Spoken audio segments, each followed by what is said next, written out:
titre de la réunion, c'était pour porter de l'information à un certain nombre de partenaires, des institutionnels, l'État, l'ARS, le SDIS, les socioprofessionnels qui sont dans les zones qui sont autour, mais également à tous les élus de la collectivité, faire le point sur ce glissement qui a démarré depuis le dimanche 26 août.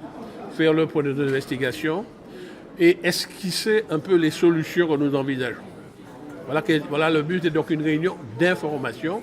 Ce n'était pas une réunion où on prenait des décisions, mais on présentait toutes les informations à la fois techniques, politiques, juridiques qui étaient en notre possession.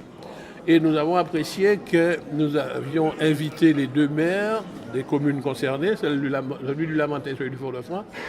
Et nous étions satisfaits que le maire de Fort-de-France soit là parce que, à propos de ce glissement, nous avons été amenés à prendre des décisions conjointement. Et nous voulions afficher que les deux collectivités collaborent tout à fait à propos de ce problème et ensemble recherchent des solutions. Alors, le diagnostic semble indiquer, mais je suis toujours très prudent, que le talus qui soutenait la RN9 était déjà un talus fragile parce qu'il y a 26 ans de cela, il y avait eu un premier glissement à cet endroit qui avait été conforté.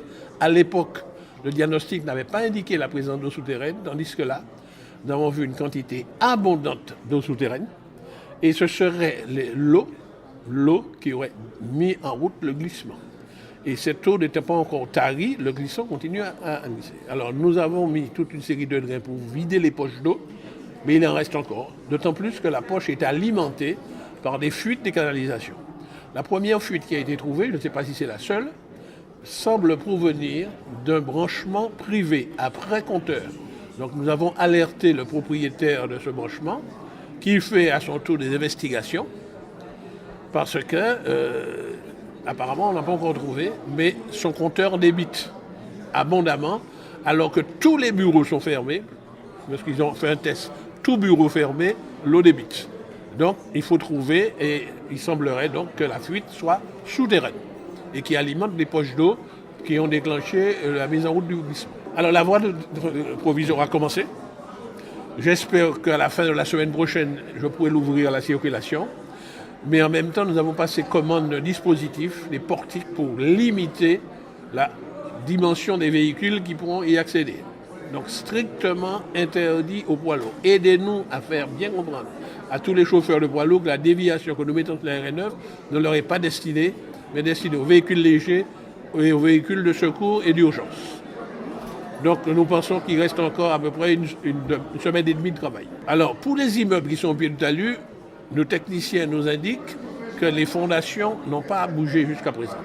Le talus s'arrête juste à la limite de la voie qui longe ces immeubles. Donc nous ne pouvons pas dire avec certitude qu'ils sont en danger. Maintenant, nous continuons à observer l'évolution de ce phénomène.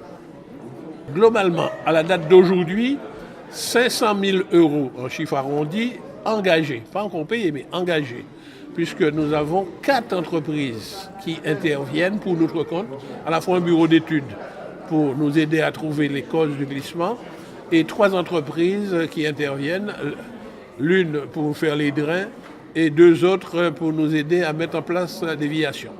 Et si je valorise la mobilisation de notre personnel, on dépasse dans cette somme parce que nous avons des techniciens qui travaillent jour et nuit là, depuis le 26 août. Ces sommes n'incluent pas les travaux qu'il va falloir faire parce qu'on n'a pas encore défini les murs de confortement à mettre. Et là, hélas, ça va dépasser des millions. Vous comprenez ? Et c'est pour cela que, parallèlement aux travaux et au diagnostic, nous constituons un dossier pour mettre en cause, c'est le dossier de mise en cause, mettre en cause tous les responsables possibles. Ça prendra beaucoup de temps, voire des années, mais il va falloir que les experts judiciaires et la justice déterminent est-ce que la cause est naturelle, ce que je ne crois pas. Si la cause n'est pas naturelle, elle est technique, donc il y a forcément un responsable. Qui est responsable ? Et pour défendre les intérêts des contribuables, nous demandons à la justice, le moment venu, de dire qui est responsable et nous allons nous retourner vers le responsable. Et j'espère pour ces responsables qu'ils ont une assurance solide. Il va falloir réparer. L'expérience que nous avons accumulée en Martinique sur les grands glissements montre qu'il y a toujours une solution technique pour le confortement. Mais il faut d'abord bien diagnostiquer pour savoir ce qu'il faut faire. Il y a des techniques pas pour réparer, mais pour conforter, pour utiliser le langage technique, pour faire en sorte que là où il y a un talus, un glissement qui présente des dangers, on arrive à le stopper, à mettre des murs de soutènement idoines, peut-être en mettant des grands clous pour bien l'ancrer ou en mettant des tirants, vous avez ces langages techniques. On sait faire. Il y avait un grand glissement à Trénel qui est apparu lorsqu'on construisait la rocade. Mais allez voir, vous allez voir qu'ils sont arrivés à rendre Trénel stable. Mais ça coûte très cher. C'est long et ça coûte très cher, mais les techniciens savent faire. Merci, monsieur. Je vous en prie.